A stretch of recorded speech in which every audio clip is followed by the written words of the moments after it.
What's up for July? Mars and Venus go their separate ways. Saturn cruises with a dusty young star, and it's prime time for the Milky Way.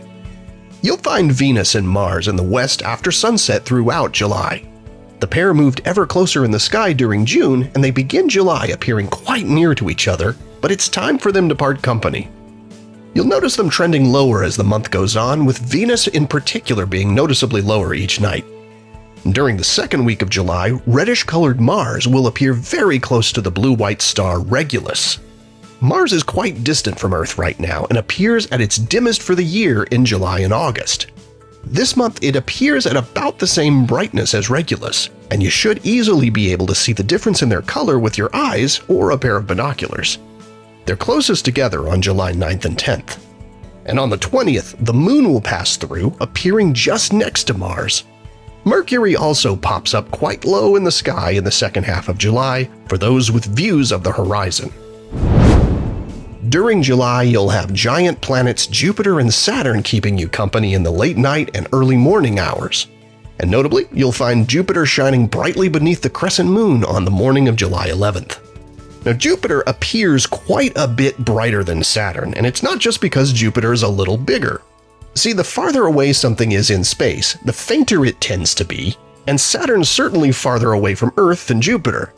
But it's also farther away from the Sun, and being more distant means it receives much less sunlight than Jupiter to begin with. So it's the combination of being both farther from the Sun and farther from Earth that makes Saturn appear so much fainter.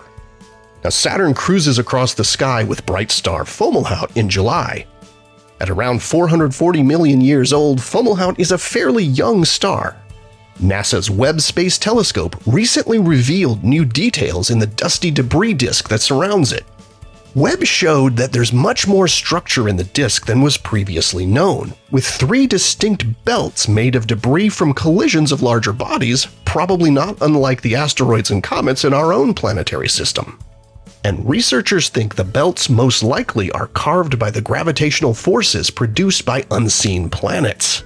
It's a nice reminder that most stars you gaze upon represent entire planetary systems. Each one is a sun, and most have a family of worlds in orbit around them.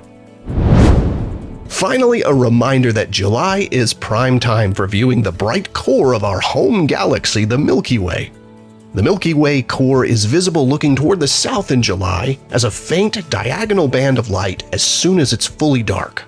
Packed with enormous numbers of stars along with dark clouds of dust, you can view its faint glow with your own eyes from locations away from bright urban centers. So if you have the opportunity to go camping or skywatching away from the city, it's truly one of the most awe-inspiring sights of the night sky and not to be missed. Here are the phases of the moon for July.